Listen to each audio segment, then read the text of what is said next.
Nous allons démarrer le shiur avec l'aide de Hachem.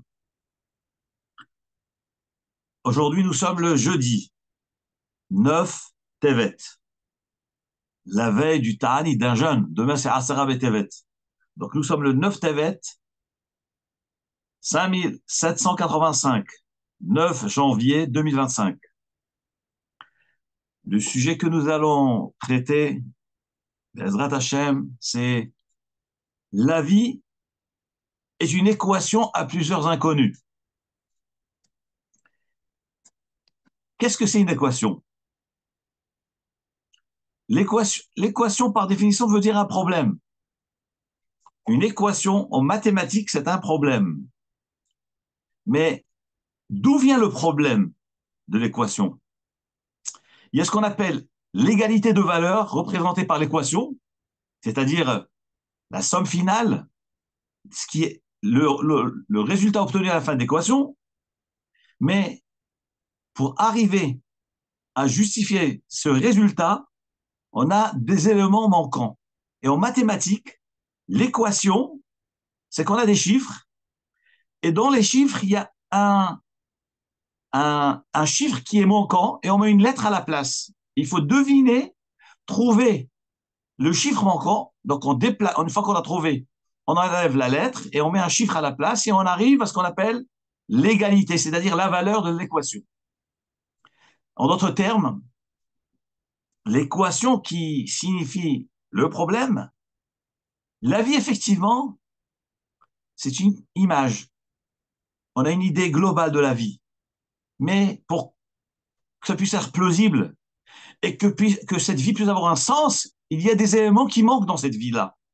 Nous avons des difficultés, des lacunes, ce qu'on appelle des inconnus, des points qu'on n'arrive pas à comprendre.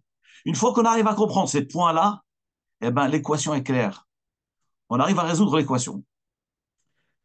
Cette paracha de Vaïchi, eh ben, vous allez voir que vraiment, c'est une équation qu'il faut comprendre. Le début de la paracha, d'ailleurs, ce shiur-là, on en avait parlé en 2020, décembre 2020. Ça fait 5 ans, lorsqu'on avait commencé les shiurim sur YouTube. Et j'avais parlé en partie de ce point-là. La Torah nous parle de la vie de Yaakov. Vaïhi Yaakov be'eretz Mitzrayim. Yaakov a vécu en terre de Mitzrayim. Sheva Esre Shana, 17 ans. Vaïhi Yeme Yaakov Shenechayav, la vie totale de Yaakov, Sheva Shanim ve'arbaim um'at shana, 147 ans. Yaakov Avinu a vécu 147 ans, dont 17 en Égypte. Ici, les Chachamim, Alem Shalom, comme rapporte le Midrash, comme rapporte Drashi, Parasha Zu Stuma. Cette paracha-là est une paracha qui est fermée. C'est une équation, justement. Qu'est-ce qu'il y a de fermé dans cette paracha-là? Alors, quelques données dans les lois relatives à la transmission, à la tradition de l'écriture d'un Sefer Torah. Nous avons un grand Navi, un grand tzaddik qui s'appelle Ezra Sofer. C'est incroyable, le hasard n'existe pas. Aujourd'hui, c'est le Yartzai de Ezra Sofer. Ezra a vécu à l'époque des Nevi'im, Ezra et Nehemia, les derniers Nevi'im, à l'époque du deuxième temple. Ezra et Nehemia, il faisait partie des 120 Chachamim qui composaient la Knesset Agdola, la grande assemblée. Et Ezra Sofer, toutes les traditions que nous avons liées à l'écriture du Sefer Torah, au nombre de versets du Sefer Torah, au nombre de lettres d'un Sefer Torah, au passage, aux coupures des psukim, aux coupures des parachiotes, c'est Ezra Sofer qui nous les a transmis. Ainsi, c'est rapporté aussi dans le Maharal. Maharal de Prague a écrit donc énormément de Sfarim, et sera un des Sfarim qui s'appelle Gour Arié, ou bien Gour Arié sur le Pirouche sur la Torah. Il explique dans cette paracha que Effectivement, tout a été transmis à Ezra Sofer. Et nous nous basons sur la tradition de Ezra Sofer. Et dans cette tradition-là, que Ezra Sofer nous a transmis, il y a eu ce qu'on appelle les parashiot stumot et ptuchot. Traduction, parasha ptucha est une parasha ouverte.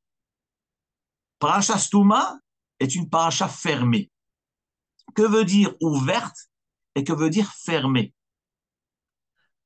Nos chachamim nous enseignent, comme d'ailleurs il est rapporté dans la halacha, dans le Shulchan Aruch, de l'Hot Soufrout, Siman Lamed Bet, Lamed Tet, toutes les halachot relatives à l'écriture d'un Sefer Torah, ou des Tfilin, des Mzuzot, que parasha ptucha, une parasha ouverte, c'est-à-dire lorsque le sofer, le scribe, se met à écrire le Sefer Torah, le passage, l'épisode de la Torah, alors lorsqu'on appelle ptucha, c'est qu'il démarre au début de la ligne.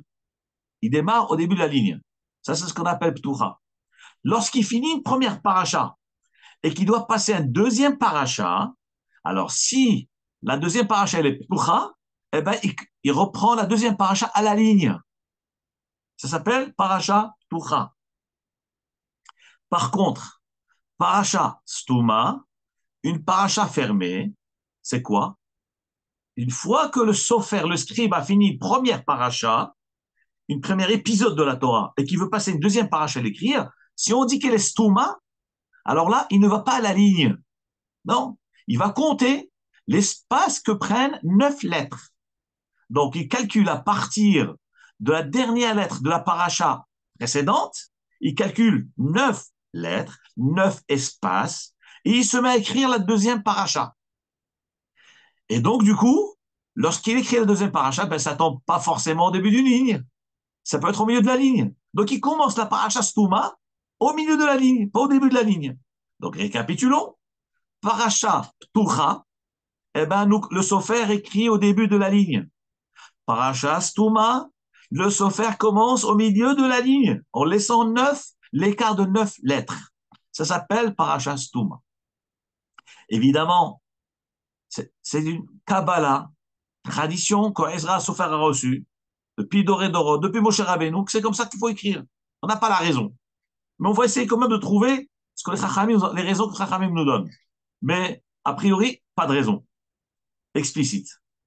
Maintenant, le problème, ici, dans cette paracha de Vaïchi, lorsque nous sommes à la choule et que le chef officiant va lever la Torah ce Shabbat pour montrer la Torah, Vezot la Torah, à la collectivité, à la communauté, eh bien, vous trouverez difficilement la paracha de Vaïchi. Parce que la paracha de Vaïchi ne démarre pas ni au début d'une ligne, ni au milieu de la ligne avec l'écart. Il n'y a aucun écart du tout. C'est-à-dire, le mot Vaïchi, Yaakov, il démarre collé au dernier mot de la paracha précédente. Alors, ça veut dire que cette paracha n'est pas seulement stouma, elle n'est pas seulement fermée, elle est stouma de stouma. Fermée de fermée, double fermeture. Et c'est ça ce que le Midrash demande. Le Midrash dit, je comprends la tradition, une paracha stouma, il y a un écart de 9 lettres entre les parachiotes.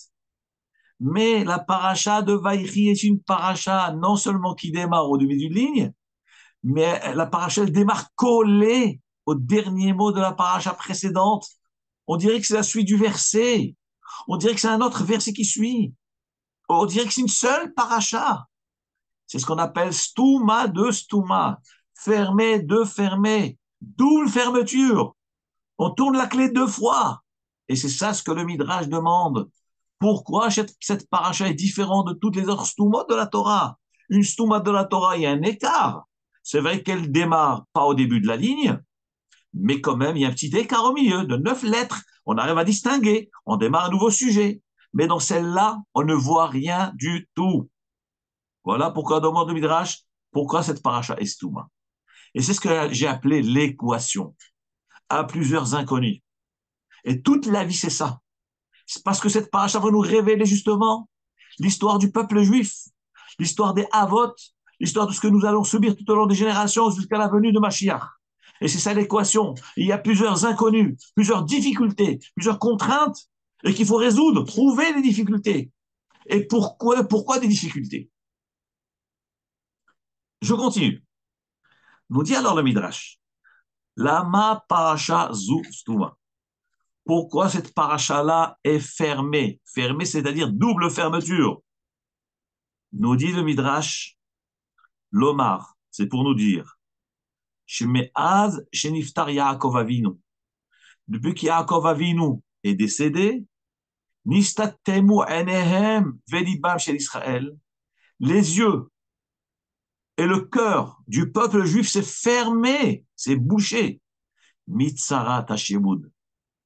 Sous l'effet de la souffrance de la servitude. Je répète, nous dit le Midrash Agada. Pourquoi cette paracha estouma doublement fermée? Parce que fermé veut dire la fermeture du cœur, la fermeture des yeux du peuple juif à cause de la souffrance qu'ils subissaient, qu'on leur faisait subir, que le Mitzrim leur faisait subir. Donc la souffrance brise le cœur. La souffrance nous ferme les yeux, aveugle l'homme, l'attriste, lui enlève le goût de la vie. Il lui fait mal au cœur. C'est ça ce que la Torah voulait nous révéler. Parce que là va démarrer le Shiaboud, puisqu'Yaakov Avinu est descendu en Égypte, une fois qu'il a appris que Yosef était vivant. Et la Torah nous dit donc, Yaakov Avinu a vécu 17 ans, mais dans cette paracha, Yaakov va être niftar. Et à ce moment-là, terminé, la souffrance va démarrer. Le tsar, le cœur, les yeux, on va du rocher, il n'y a plus de lumière dans les yeux. Le Midrash Agada demande, mais ça veut dire que, parce que Yaakov Avinu est décédé, leur cœur et leurs yeux s'est fermé. Ils sont tombés dans une déprime, une tsar, découragement total. Mais nous avons une Kabbalah, une tradition, que tant que un des Shvatim était vivant, la servitude de Mitzrayim n'avait pas démarré. La galoute ne va démarrer qu'une fois que tous les frères de Yosef sont décédés. Donc, comment la Torah ici, le Midrash nous dit, une fois que Yaakov Avinu va décéder, la galoute va démarrer, à tel point que leurs yeux et leur cœur va se fermer. C'est pour ça que la paracha est stouma. Mais on sait très bien qu'après le décès de Yaakov Avinu, les frères étaient vivants. Yosef était encore roi. Il était encore roi, Yosef. Et donc la galoute ne pouvait pas démarrer avant. Pourquoi alors le Midrash nous dit que Nistatemu enehem velibam, les yeux et le cœur se sont bouchés à cause de la tsara du shi'boud. Mais il n'y avait pas de shi'boud. Le Midrash explique qu'en réalité, lorsque nos chachamim disent que le shi'boud n'a démarré qu'après le décès de tous les shvatim, ça c'est ce qu'on appelle la souffrance physique. Mais la souffrance morale a démarré déjà à partir du décès de Yaakov Avinu, du patriarche. Et c'est ce que veut le dire le Midrash. Il n'y a pas marqué que la souffrance physique a fait qu'ils ont perdu la vue ou le cœur. Et ils étaient désespérés. Non. C'est une souffrance morale. Lorsque le chef, lorsque le dirigeant, le Talmid Racham, le Gadolator, le patriarche s'en va, eh bien on est brisé. Donc, c'est ce qu'on appelle le shi'boud rouhani. On n'a plus de dirigeants, bien que physiquement on est libre. On est libre. Il n'y a pas encore le shi'boud physique, on ne les faisait pas encore travailler physiquement. Mais le malig n'est plus là. Le tzaddik ador n'est plus là. Eh bien, il y a ce qu'on appelle tsarat ha-shi'boud. C'est un shi'boud rouhani.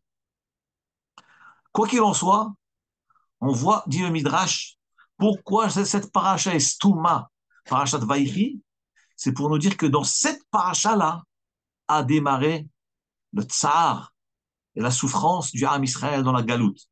Certes, pas une galoute physique, mais une galoute rouhanite, une galoute morale. Ça, c'est ce que les Chachamim nous expliquent.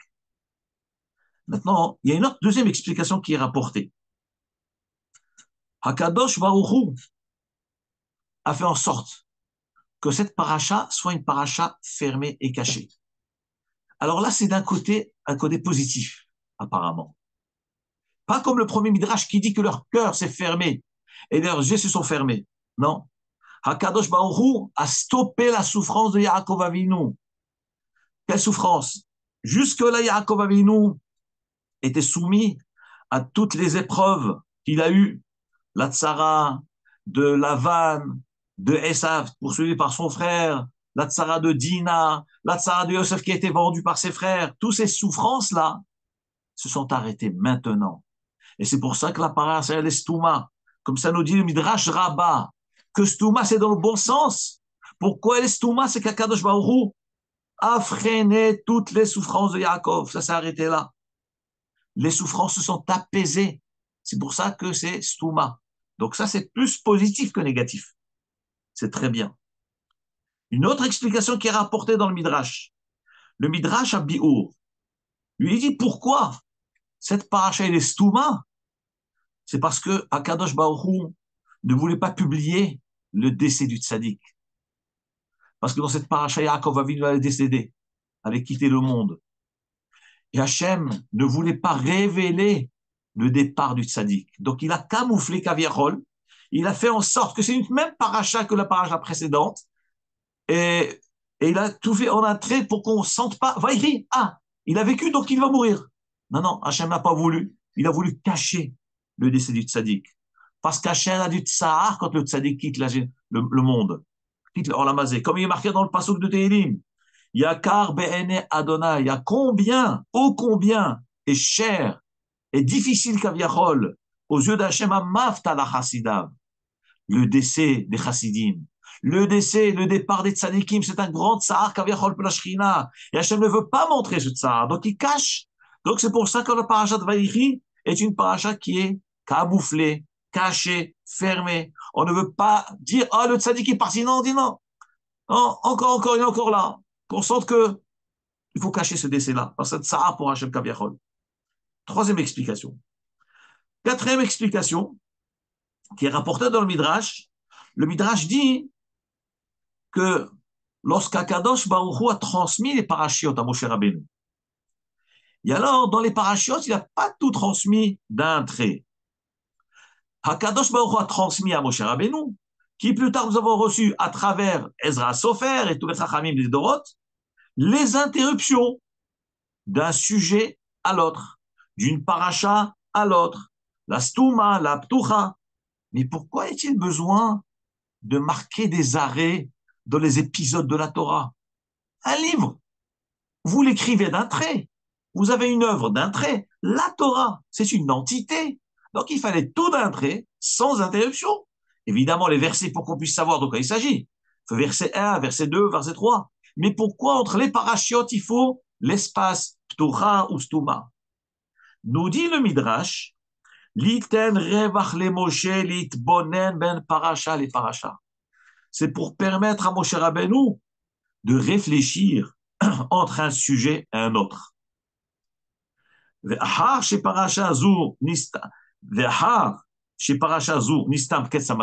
ça veut dire le sens pour lequel Akadosh Baruch Hu a fait en sorte que les parachiotes étaient interrompus, parce qu'il laissait à Moshe Rabbeinu le temps de digérer ce qu'il lui enseignait. Moshe Rabbeinu est monté à Arsinaï. Il a reçu la Torah Kedosha. Hachem ne pouvait pas lui donner tout d'un trait, il faut lui laisser le temps. C'est un humain, Moshe Rabbeinu. Il y a un humain comme un malach, mais il devait au moins comprendre, laisser mûrir chaque notion, chaque épisode de la Torah. Donc, dit le Midrash, Liten revach le Moshe, litbonen ben paracha les paracha. C'est pour laisser le temps à Moshe Rabbeinu de réfléchir entre un sujet et un autre. C'est aussi une notion pédagogique pour nous. Lorsqu'on enseigne à des élèves ou à des enfants, on ne doit pas tout leur déverser toutes nos connaissances en un coup, en un trait, parce qu'ils ne vont rien retenir. Ils ne vont pas pouvoir assimiler toutes ces connaissances. Il faut parler d'un premier sujet, s'arrêter, laisser l'élève et l'enfant réfléchir, introduire l'idée, cerner l'idée, et ensuite transmettre un deuxième sujet. Il faut l'assimiler, sinon ça ne marche pas. Et Moshe Akadosh Baruch Hu, justement, a laissé des espaces entre une paracha et une autre. Ça ne veut pas dire que dans l'écriture, c'est que pour l'écriture. C'est vrai que dans l'écriture des Sefer Torah, il y a l'espace. Mais en réalité, cet espace dans l'écriture ne fait que révéler l'espace dans la transmission. Donc l'espace sur la matière, révèle l'espace dans le temps. Qu'Akadosh Baruch Hu laissait l'espace dans le temps, Moshe Rabbeinu, qui puisse digérer et qui puisse assimiler le sujet. Dit alors le Midrash, puisqu'il en est ainsi, alors pourquoi la paracha de Vaïchi n'a pas d'espace? Quoi, tu laisses pas le temps, Moshe Rabbeinu, de réfléchir? Tu laisses pas le temps aux Chachamim de réfléchir? Regardez ce que dit le Midrash.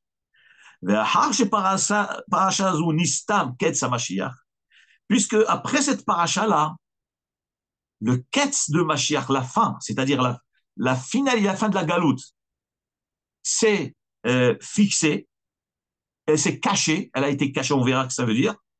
Et que personne ne peut comprendre quelque chose.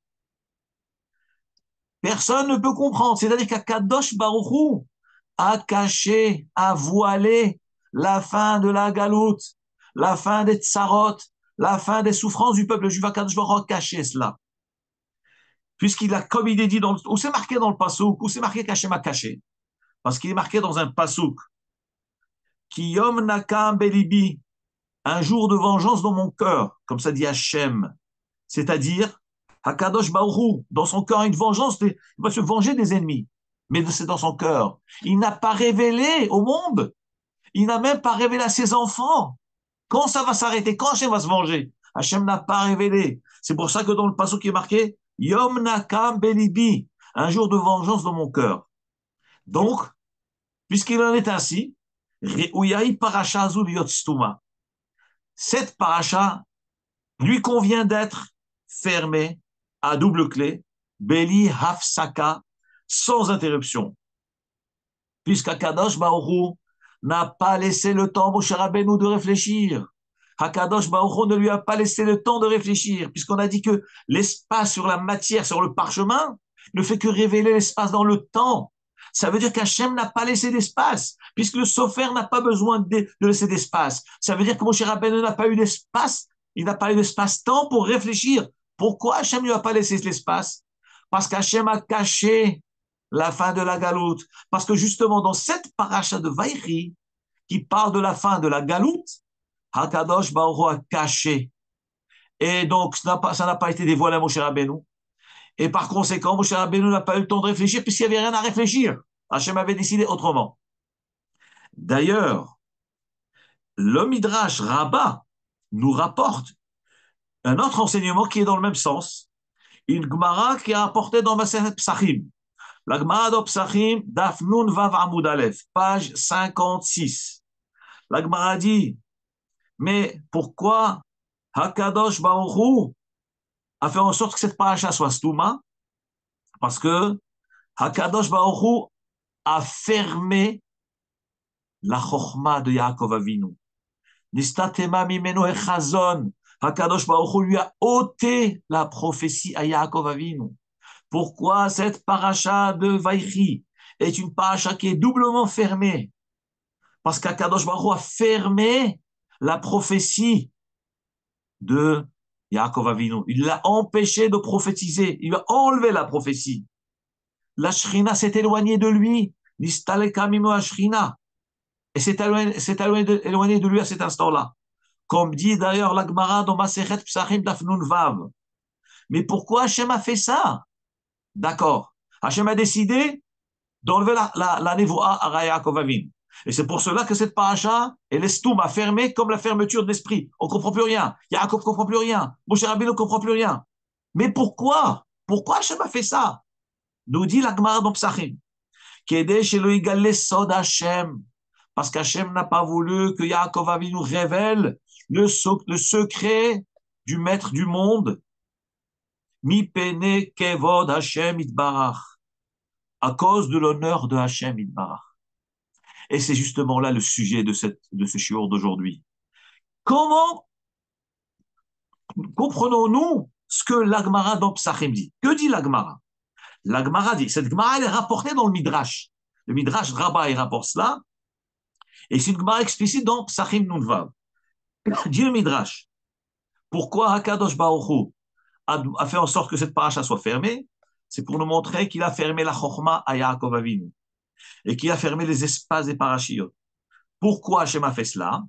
Kedei shelo yigale sod Hachem, afin que Yaakov Avinu ne révèle pas le secret de Hachem. Et pourquoi Hachem ne veut pas qu'on révèle le secret? Mi pene kevod Hachem, à cause de l'honneur de Hachem. Mais quel rapport avec l'honneur de Hachem? Au contraire, tu révèles le sod de Hachem. C'est extraordinaire. Les gens verront la grandeur de Hachem. Lorsqu'on dit que quelqu'un connaît les sodotes, les Mekoubalim connaissent les sodotes, oh, mais c'est de l'émerveillement. C'est extraordinaire. Connaître les sodotes de Hachem. Pourquoi le Midrash rapporte cette Gemara de Psachim que révéler les sodotes de Hachem, c'est porter atteinte au kavod de Hachem? Pourquoi? Alors, je vais vous dire apparemment ce que je comprends humblement. C'est que Vadaï qu'il y a des raisons. Vadaï qu'il y a des raisons. Akadosh Baruch Hu, il a ses raisons. Pourquoi Hachem n'a pas voulu qu'on dévoile? Hachem aurait pu dire, puisque toutes les sodotes sont marquées dans le parachat de cette semaine, puisque la fin de la galoute est marquée dans le parachat de la semaine, ou c'est marqué dans le parachat de la semaine. Mais je vais vous le lire, vous allez voir. À quel moment la Torah commence à nous révéler, et tout d'un coup, Yaakov Avinu s'arrête, n'arrive plus à révéler le sodot. Eh bien, c'est dans le pasouk. Je vais vous dire quel pasouk c'est. Yaakov Avinu, il bénit ses enfants. Donc, au milieu de la paracha, il bénit ses enfants. Et après, il va venir à la fin. Yaakov Avinu appelle ses enfants et il leur dit, et asefou ve'agid alachem. Réunissez-vous, ve'agid alachem, et je vais vous révéler. Et asher ikre etchem, ce qui va vous arriver. Be'aharit hayamim, à la fin des temps. Mais c'est explicite, vous voyez. La Torah, elle est claire, comme l'eau de roche. La Torah, elle révèle. Yaakov Avinu a réuni ses enfants et il leur a dit, et asefou, réunissez-vous, ve'agid alachem, et je vais vous révéler, et asher ikra etchem, ce qui va vous arriver, be'aharit hayamim, à la fin des temps. Donc c'est clair. Il les a réunis pour leur révéler. Et comme c'est le dernier Shabbat, c'est dans cette paracha, c'est le dernier moment qui lui reste avec eux, parce qu'il est décédé. Donc, avant de quitter ce monde, Yaakov va révéler à ses enfants tout ce qu'il a à leur révéler. Parce que maintenant ou jamais. Donc là, il va leur révéler ce qu'ils vont subir, ce qui va se passer, et combien ça va durer. Et qu'à la fin, Ezrat Hashem, ils seront tous sauvés. Et Mashiach va venir. Évidemment, un père doit révéler à ses enfants tout cela. Si c'est pas maintenant, quand il va le faire? C'est dans Parashat Vaïri, où il doit quitter le monde. Regardez, la Torah continue. Et elle dit, Ikabetsu, réunissez-vous. Encore une fois, il répète. Veshimo, et écoutez. Bene Yaakov, vous les enfants de Yaakov. Donc il s'adresse à ses enfants, il leur dit au départ, réunissez-vous, je vais vous raconter ce qui va vous arriver. Il répète, réunissez-vous et écoutez, vous les enfants de Yaakov. Veshimo, et écoutez. El Israël avechem, Israël, votre père. Il répète plusieurs fois. Réunissez-vous, Ikabetsu, et asefou, Veshimo, Bene Yaakov, Bene Israël. C'est quoi ces expressions-là, ces répétitions-là? Évidemment, c'est nuancé, très très nuancé. Alors regardez ce que Midrash nous dit. Donc déjà, vous voyez déjà que là, dans cette paracha, c'est la paracha de la Géoula. Celui qui veut savoir où se trouve la fin de la galoute, c'est dans cette paracha-là, mamash. Mais Akadosh Baruch Hu l'a caché. Yaakov voulait le révéler, voulait révéler la fin à ses enfants. Hachem l'en a empêché. C'est pour ça que c'est Stouma. Nous dit le Midrash. Et assez fou, pourquoi il a dit, réunissez-vous, mais Eretz Mitzrayim, de la terre de Mitzrayim.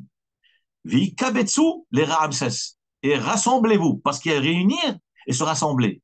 Le Midrash, il dit, et assez fou, c'est les corps qui sont éloignés l'un de l'autre, les individus sont dispersés dans les villes, donc on dit Asifa, on dit à tout le monde, réunissez-vous. Tous les corps, toutes les personnes, tous les individus doivent former un groupe. Ça, c'est Asefo, Asifa. V'ikabetsu, le terme de Ikabetsu, c'est un rassemblement dans un lieu donné. C'est autre chose. C'est une autre notion. Donc, réunissez-vous de tout Mitzrayim. V'ikabetsu les Ramsès. Et donnez-vous le rendez-vous dans la ville de Ramsès. Ensuite, et là, on parle de quoi? On est en train de parler maintenant, lorsque Israël allait quitter, après les 400 ans, donc Yaakov Avinu le révèle qu'ils allaient passer 400 ans d'exil en Mitzrayim, et qu'ils allaient se réunir tous à Ramesses et qu'ils allaient quitter l'Égypte. Donc déjà, il commence à leur révéler la libération d'Égypte, puisqu'il va leur dire, vous êtes dispersés dans Mitzraïm, et vous allez être sauvés, vous allez tous vous retrouver dans Ramesses, et vous allez quitter Ramesses. Donc là, il est en train de prophétiser sur la période de Moshe Rabbeinu, qui aura lieu 400 ans plus tard, puisqu'on est à peine au début de la galoute, là maintenant, et Yaakov est encore vivant. Et ensuite, il leur dit, asseyez-vous, il répète, dit le Midrash, que veut dire asseyez-vous? Là, il fait allusion à une autre exil, à notre galoute. C'est plus tard, à l'époque de Baït Rishon, lorsque les Israël ont été dispersés par Sanheriv, le roi de Achour. Alors, il leur dit, asseyez-vous, kol aseret hashvatim. Réunissez-vous, vous les 10 shvatim. Vite kabetsu, et retrouvez-vous tous unis en Eretz Israël. Donc, il est en train de prophétiser le rassemblement après le schisme. Vous savez que dans l'histoire juive, il y a ce qu'on appelle le schisme. Le schisme, c'est la coupure du peuple juif en deux parties. Il y a eu ce qu'on appelle Malchut Israël et Malchut Yehuda, le royaume de Juda et le royaume d'Israël. Et bien Israël, donc il y a une coupure dans le peuple qui a fait que 2 Shvatim sont rentrés à Yerushalayim et les 10 autres étaient en dehors d'Yerushalayim. C'est une coupure du peuple juif. Et après, les 10 Shvatim ont été exilés par Sanheriv, roi de Achour. Et là, Yaakov Avinu, alav shalom, il le révèle. Non seulement il y aura un premier rassemblement en Égypte après les 400 ans, et vous allez vous retrouver à Ramesses, vous êtes libérés pour aller en terre d'Israël, mais il y aura un deuxième rassemblement après la destruction du premier temple, à l'époque de Sanheriv, lorsque Sanheriv va exiler le peuple juif, les 10 Shvatim.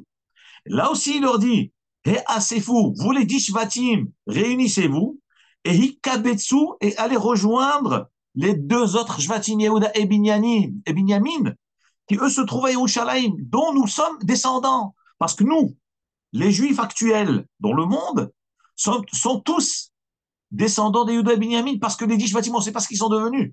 Donc sachez que tous les Juifs actuels que nous connaissons, dans le monde entier, en France, en Suisse, en Israël, nous sommes tous issus de 2 Shvatim, Yehuda et Binyamin, et Shevet Lévi, qui étaient restés à Yerushalayim. Et après, Horban Beit Sheni, on a été exilés. Mais les 10 autres Shvatim qui ont été exilés avant, on ne sait pas ce qu'ils sont devenus. Donc on n'a pas de traces. Et de temps en temps, on entend des tribus entières qui viennent d'Asie, de Chine, de Japon, d'un autre pays, d'autres personnes, une autre communauté, et qui se prétendent juifs.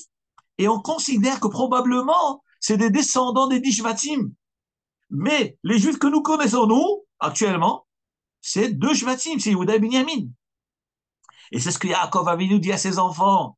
Il leur dit, Kavetsu, donc réunissez-vous, vous les 10 Shvatim, et allez rejoindre en Eretz Israël, Yehuda et Binyamin, afin de former un seul royaume. Un seul royaume. Et que Malech HaMashiach sera le roi sur vous tous. Et c'est ça qui commence à leur révéler. Et après, tout d'un coup, tout s'arrête. La Shrina le quitte. Il ne peut plus rien révéler. Parce qu'il a commencé à expliquer les démarches, qu'il y aura des exils, mais il était censé le révéler, la fin de la galoute. La fin de la galoute, ça va durer combien, la dernière galoute? Galoute Edom dans laquelle nous sommes. Et là, effectivement, ça s'est estompé. Et les Chachamim nous disent, la Gemara de Masechet, Psachim Dafnun Vav, Amoud Aleph, elle dit, il a voulu révéler la fin. Ketz Hayamin. Vous savez ce que c'est Ketz Hayamin? Alors nous, on traduit Ketz Hayamin, c'est la fin des temps. Comme ça, on traduit. Et Hachem lui a caché de ne pas dévoiler la fin des temps. Mais Rashi, c'est extraordinaire. Rashi explique que veut dire Ketz Hayamin. Pourquoi dans ce verset, dans cette expression-là, il y a marqué Yamin? Il fallait dire Yamim, Ketz Hayamim, la fin des temps. Pourquoi avec Ketz Hayamim, la fin de la droite? Le mot Yamin veut dire droite, mais quel rapport avec la droite? Nous dit Rashi à Kadosh, extraordinaire ce qu'il dit Rashi. Que veut dire Ketz Hayamim? C'est pas la fin des temps. Évidemment, il y a la fin. Hachem, Kadosh Baruch va révéler la fin des temps. Mais Ketz Hayamim, c'est la fin de la droite. Quel rapport avec la droite? Je vous lis Rashi. Piresh Rashi, Shiahazir Yemino Lefanav. Hakadosh Baruch Hu va révéler la fin de la main droite qui jusque-là était cachée derrière. Maintenant, il va la remettre devant. Qu'est-ce que ça veut dire? Sheeshiv Ahor Yemino Mipene Oyev. Car il est marqué dans un verset qu'Hakadosh Baruch Hu a mis sa droite derrière son dos à cause de l'ennemi. Qu'est-ce que cela veut dire? Qu'est-ce que cela veut dire? Ça, c'est le mot de Rashi, donc Psachim. Nous dit Rashi, lorsqu'il a marqué que Yaakov Avinu a voulu révéler Ketsa Yamin, la fin des Yamin, c'est pas les jours. Yamin, c'est la fin de la droite. Parce que lorsque les Israéliens sont partis en exil, les Nvi'im nous disent que l'exil veut dire que Akadosh Baoru a retiré sa main droite. La main droite veut dire la Rachamim, Midad Rachamim. Akadosh Baoru régit le monde de deux façons, ou par rigueur ou par miséricorde. Lorsqu'on est sur notre terre, dans notre pays, en paix, avec Yerushalayim, avec Beth Amikdash, ça s'appelle Yamin. Yamin, la main de droite de Hachem, la face de Hachem. Ha'arat Panim, le visage, le rayonnement de Hachem Kaviachol. Mais lorsqu'on est dans la galoute, les Chachamim appellent cela Yamin, Yeshiv, Yemino, Ahor. Et d'ailleurs, ce terme est écrit, il figure dans Megillat Echa, que nous lisons à Tisha B'Av. Yeshiv, Yemino, Ahor, HaKadosh Baruch Hu, pour détruire le Amikdash, il a mis sa droite derrière son dos. Qu'est-ce que ça veut dire la droite derrière le dos? La droite, c'est le Rachamim. Et Akadosh Baruch Hu, il a caché son Rachamim. Il a enlevé, il a retiré le Rachamim du monde. Et donc, le Beth Amikdash s'est effondré. Il s'est détruit. Ah, Israël ont été exilés. Pourquoi? Parce qu'il n'y a plus de Rachamim dans le monde. Il n'y a plus de rayonnement, le rayonnement de la face de Hachem. C'est ce qu'on appelle Hester Panim. Ve'anuchi Haster Asir Pana Bayomahu. Et moi, je cacherai ma face, comme dit la Gemara dans ma Sechet. Megillah Daf Yud Gimel. Et moi, je cacherai ma face ce jour-là. C'est-à-dire que dans ce passage que nous voyons, à plusieurs reprises, des Galouyot, Akadosh Baruch Hu, il a caché. Mais Akadosh Baruch Hu, il n'a pas marqué qu'Akadosh Baruch Hu est parti. Non. Akadosh Baruch Hu n'est pas parti. Hachem est toujours avec nous. Il est parmi nous seulement, il cache. Mais il voit. Il voit. Pourquoi on parle de notion de cacher? Rashi, sur Shirachirim, il dit Mashgiach min halonot metzitz min harakim. Que Rashi explique dans cette Megillah qu'a écrit Shlomo HaMelech alav shalom, qui est Shirachirim, Mashgiach min halonot, il regarde par les fenêtres, metzitz min harakim, il voit à travers les interstices. Dit Rashi sur Shirachirim, de qui il s'agit? De qui on parle? De qui parlait Shlomo HaMelech? À qui il pensait? Il parlait de Hakadosh Baruch Hu. Il parlait de la Shrina. Et c'est quoi? Metzitz min harakim, les interstices de quoi? C'est le Kotel HaMa'aravi d'Irachi. Ça fait frémir. Que vetepi horbal bet Amikdash, lozaza Shrina min Kotel HaMa'aravi. La destruction du temple, la Shrina n'a pas bougé du Kotel HaMa'aravi. Et qu'Akadosh Baruch Hu a promis que ce Kotel ne tombera jamais et restera jamais jusqu'à Biat HaMashiach, jusqu'à la reconstruction du troisième Beth Amikdash. Mais qu'est-ce qu'il y a derrière? C'est vrai, il y a une ruine. Mais la Shrina est là-bas. La maman ne peut pas quitter sa maison. Elle n'a pas de toit, c'est vrai. Mais elle s'accroche au mur. C'est tout ce qu'elle a. La Shrina, elle s'accroche au mur. Quel mur? Semblable à une veuve qui n'a pas de mari, dont les enfants ont été exilés. Elle se retrouve toute seule. Elle n'a pas de toit. Mais il lui reste les murs. Elle s'accroche à ces murs-là. Dit Rashi alav shalom, metzitz min harakim, Hakadosh Baruch Hu, il est debout derrière le Kotel HaMa'aravi, et entre les grosses pierres du Kotel HaMa'aravi, il regarde. Mais regarde-toi. Il regarde ses enfants exilés, ses enfants, sa femme sans toit. Voilà ce qu'il regarde. Et c'est ça le Metzitz min harakim. Et c'est quelque chose d'extraordinaire, ce Inyan-là. Et c'est ça, Heshiv Emino Ahor, Akadosh Baruch Hu, il a mis sa droite derrière, ça veut dire, c'est pas qu'il est parti, pas du tout, il peut pas partir. Comment il va partir? Mais tout s'effondre, il reste plus rien. Akadosh Baruch Hu, il a mal au corps pour sa femme et ses enfants. Sa femme Kaviachos, c'est la Shrina, ses enfants, c'est Am Israël. Et où est-ce qu'il est?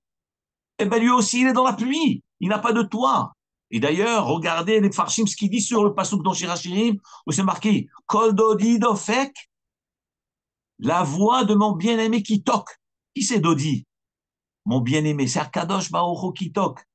Qu'est-ce qu'il dit? Pithili, Ahoti, Rayati, Yonati, Tamati.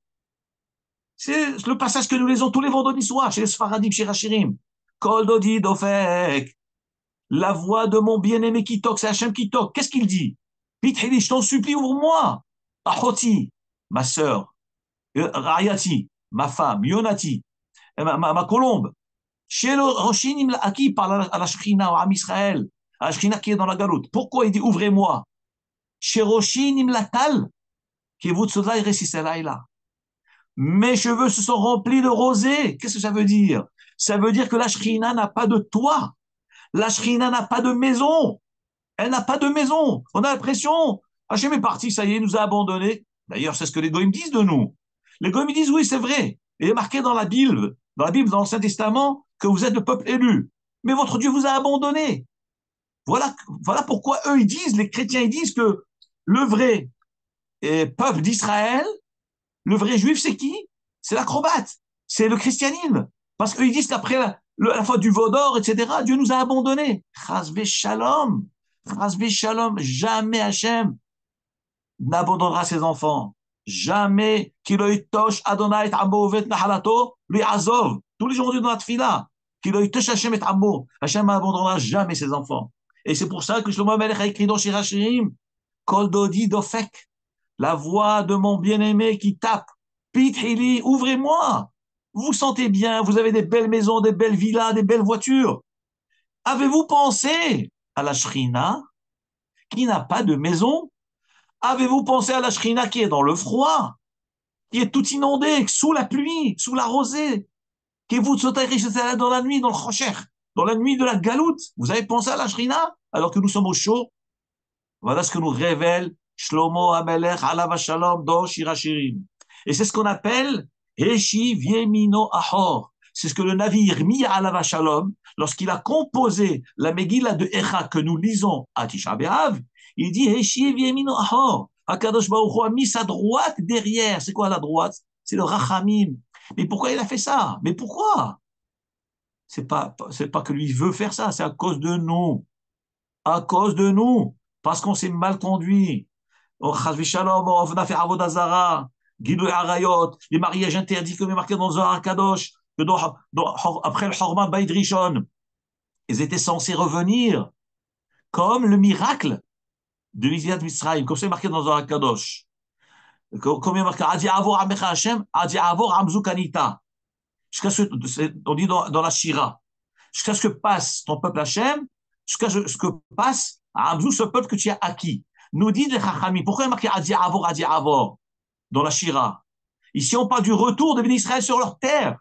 Pourquoi il y a marqué deux retours? Le premier retour, c'est quand on revient de Mitzrayim. Donc, Akadosh Baruch Hu nous a fait des miracles extraordinaires. Kriyat Yamsouf, les Eser Makot, l'Aman, le puits de Myriam, le Hanan et Kavod, tous ces miracles extraordinaires. Adi Avor Amecha Hashem. Akadosh Baruch Hu nous a révélé tous ces miracles. Et en réalité, après, il y a eu, une fois qu'on a été installé en Israël, il y a eu la destruction du premier temple, on a été exilé en Babylonie, et après 70 années d'exil en Babylonie, on devait revenir.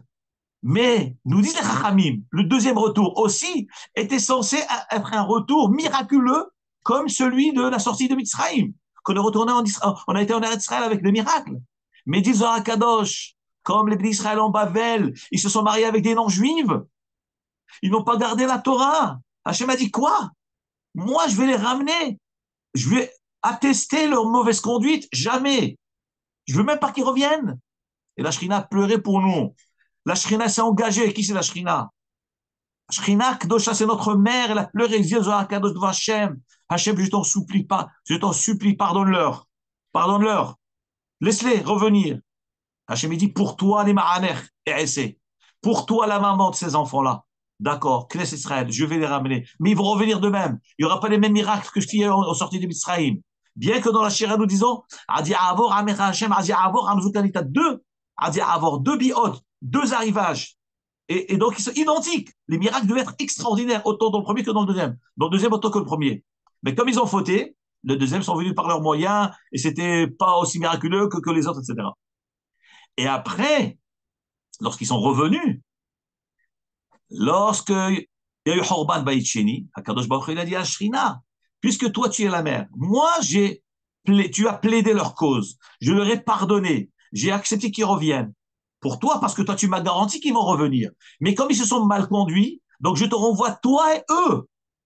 Donc, Akadosh Baruch Hu Kaviachol a renvoyé la Shrina, la maman et ses enfants. L'oiseau et ses oisillons, Hachem a renvoyé. Et c'est pour ça que nous sommes encore dans la galoute jusqu'à aujourd'hui. Donc, la Shrina, elle est en galoute, la mère, notre mère, elle est en galoute à cause de qui? À cause de nous. Parce que nous, elle nous a défendus la première fois. Mais quand, après Hormat Beit Sheni, eh ben, elle a été punie à cause de nous. Shrinta Begaluta. Shrinta Begaluta. Dans l'Akdama de, dans Psichat Eliyahu, ça c'est rapport, la p'tichat, c'est une tfila que nous faisons tous les jours normalement. On est censé faire au début de chaque tfila, ce qu'on appelle p'tichat Eliyahu Hanavi Zachor Letov. Les Sfaradim ont l'habitude de lire cette prière-là. Au Maroc, on avait l'habitude de la lire tous les jours à Mincha. Mais dans les Sfarim, il est marqué qu'il faut la lire tous les jours, les trois tfilotes. Shahrit, Mincha et Arvit. Et c'est comme ça que c'est marqué dans le Zohar Kadosh. Il faut lire les trois tfilotes. Celui qui lit ce passage-là, avant chaque tfila, cette tfila est exaucée. C'est ce qu'on appelle P'tichat Eliyahu.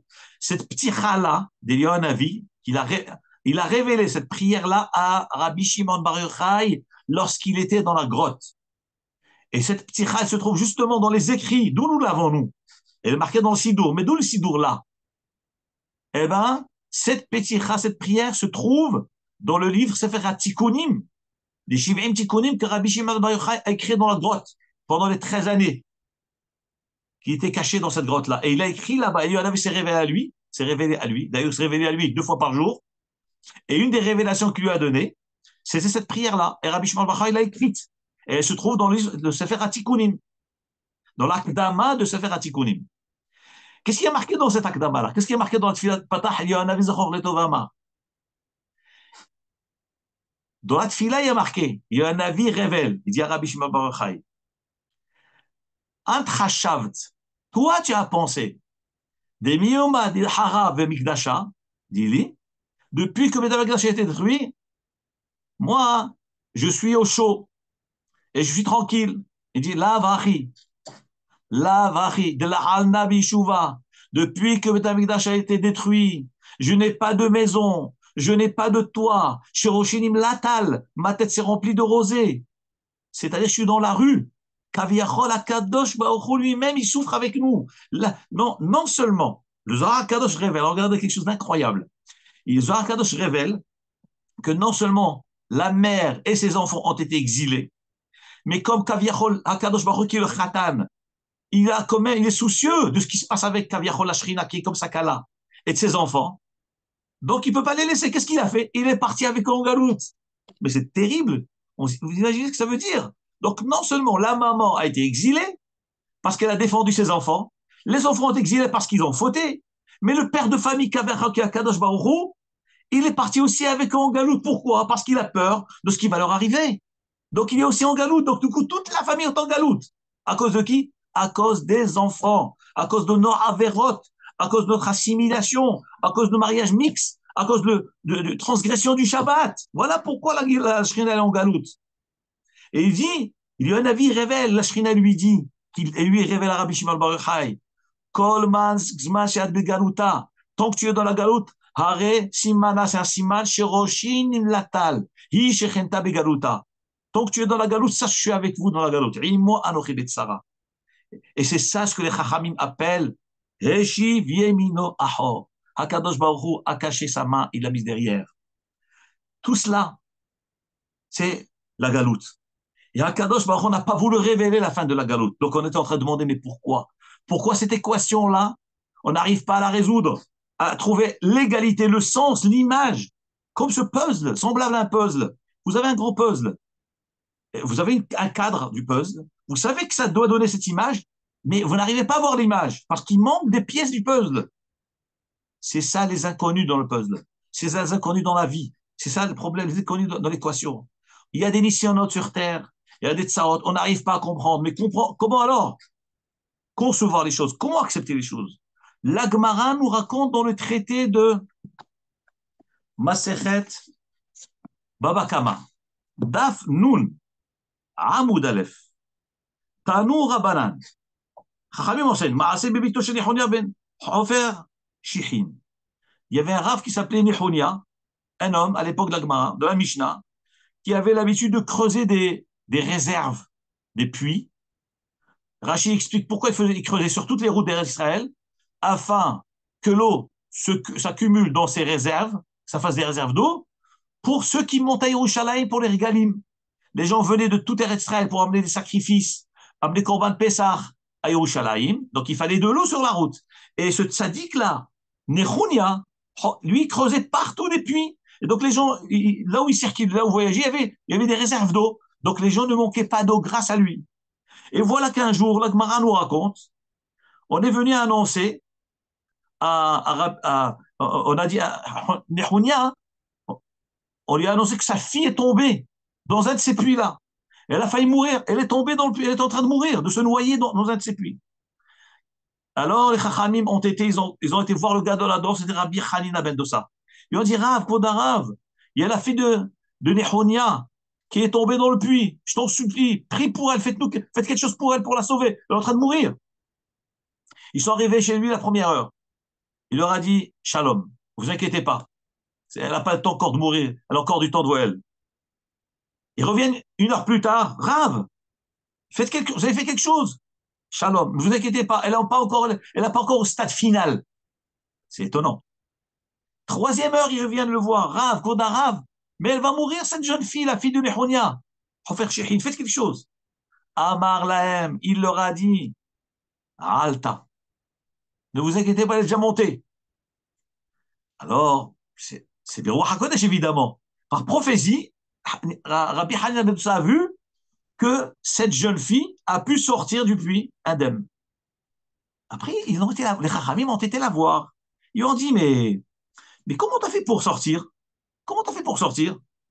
Elle leur a dit, Zachar shel rechelim nizdamenli, on finit avec ça, un, un, un bélier s'est présenté, conduit par un vieillard, et c'est quoi? Et c'est comme ça que j'ai pu être libéré. Et apparemment, d'après ce que je comprends, Rachid ne dit pas, d'abord le vieillard, ils disent d'abord c'est quoi le bélier? C'est le bélier de la Hakeda. Le vieillard, c'est Abraham Avinu. Et quel rapport le bélier? On dirait que c'est le bélier qui a sauvé cette fille-là. Et il est accompagné de ce. Alors, peut-être il y a des béliers qui ont des grandes barbes, des grandes barbichettes. Et peut-être elle s'est accrochée à cette barbichette et il l'a tiré, il l'a sorti. Comme ça, moi, dans ma jeunesse, j'ai toujours compris. Mais quel rapport avec Yitzhak, Abraham Avinu? Chesed. Bisrout la mida de Chesed d'Abraham Avinu qui a fait du Chesed avec tout le monde. Bisrout la Hakeda, c'est le qui sacrifiait. Il a sacrifié son fils. Et ici, là aussi, Nechonia, ce père de cette femme, de cette fille-là, il a fait du Chesed à tout l'âme Israël. Il sacrifiait sa vie. Eh ben, c'est Bisrout ça qu'elle a été sauvée. Alors, ils ont été voir Rabbi Hanina ben Dossa. Ils lui ont dit, mais comment t'as su? Il a dit, vous savez, je ne suis ni prophète, ni fils de prophète, mais je sais une chose, c'est que, comme je me suis dit, comment c'est possible que ce tzaddik-là, toute sa vie, il a fait du chesed, il va mourir à cause de son chesed? Comment c'est possible? C'est sûr qu'il ne mourra pas de son chesed. Et c'est comme ça que j'ai su qu'il a été sauvé. La Gemara, elle me prouvait de la quoi? Qu'un homme qui fait du chesed toute sa vie, ben le chesed le sauve. Mais la Gemara, regardez ce qu'elle dit à la fin. Elle dit, malgré tout, eh ben, Amar Ravacha, le fils de Nechonia Hofer Shirin est mort de soif. Et la Gemara s'arrête là. Il est mort de soif. Alors la question revient. Mais je ne comprends pas. Mais tu viens de me dire maintenant que le chesed, tu fais du chesed, le chesed va te sauver. Et là, il meurt d'Afka, lui qui fait du chesed, il meurt de soif. Mais ton père a donné de l'eau à tout le monde toute la vie.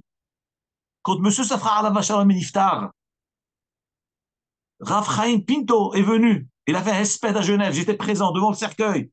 Il a dit, mais comment vous comprenez? Un homme qui a fait chesed, chesed, chesed, chesed. Et à la fin, il meurt pareil. Comment c'est possible? Il a dit, c'est ça l'éditionnote de Yemot HaMashiach. La contradiction. L'être humain il est mis à l'épreuve, il est éprouvé dans les choses contradictoires. On lui montre d'un côté, tu fais chesed, super, donc on doit te rendre du chesed. Tout à coup, il reçoit le contraire. Cet homme-là, Nechonia, il a fait sur chesed toute sa vie. C'est vrai, sa fille a été sauvée. Mais son fils est mort de soif. Et Rabbi Chaim Pinto a dit, il a apporté un midrash, et je termine, voilà, avec ça. Il a dit que dans le midrash, il a rapporté que, à l'époque de Mashiach, les Israël vont amener un sacrifice, les Ishmaélim vont amener un sacrifice, et Akadosh Baruch Hu va accepter le sacrifice des Ishmaélim. Et ça va être un Isaïon terrible. Comment comprendre ce midrash-là? Quoi? Nous, on a donné toute notre vie pour Hachem. Ishmaélim.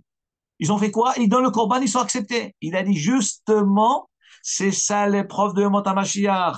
C'est pour ça que là, on comprend ce que ça veut dire qu'Akadosh Baruch Hu, il n'a pas voulu révéler. Pour l'honneur de Hachem, parce qu'on ne comprendra pas. Si Hachem nous dit, on ne va pas comprendre le sens. Tellement ambigu, tellement profond, on ne comprendra pas, tellement que c'est contradictoire. Et l'Akedah de Abraham Avinu, la même chose. Hachem, il a demandé à Abraham de diffuser la connaissance de Hachem. Il disait, à l'époque, les gens sacrifiaient leurs enfants par Avodah Ils brûlaient leurs enfants, leurs fils. Et puis tout d'accord, à la fin, qu'est-ce qu'il lui dit? Toi, Abraham, tu as brûlé ton fils sur le misbéach. Mais c'est de la folie, mais c'est contradictoire. Comment Hachem peut me demander ça? Et Abraham Avinu n'a pas discuté. Il a accepté, malgré la contradiction. Et Hachem lui a dit, ah, taïadati, maintenant je vois que je suis Emouna. Et c'est ça l'épreuve de Mot HaMashiach. Et c'est ce que Yaakov Avinu a voulu révéler à ses enfants. Mais il ne pouvait pas leur révéler tout. Hachem l'a bloqué parce que Mishum Kavod Hachem, les gens ne vont pas comprendre l'attitude de Hachem. C'est ça ce que le Gemara dit dans Psachim Nunvav. Hachem Zakeotanu, à être Mikabel Be'ava, tous les nissionot, toutes les épreuves qu'Hachem nous envoie. Et que très bientôt, soit Zochagi ou Lakirova, il ne faut pas se décourager. Rester attaché avec Hachem Itbarach, même s'il y a des contradictions, même si on ne comprend pas, même si on ne voit pas l'image claire et le flou, le puzzle, il y a plein de pièces qui manquent. Et confiance au Chachamim, et confiance à notre tradition, à nos avot, à Kedoshim, à nos parents, grands-parents qui ont donné leur vie pour Hachem. Et Bekarov, Diske, Amen. Baruch Adonai Le'olam, Amen, Amen. Melech Adonai Le'olam, Amen, Amen. Shabbat Shalom.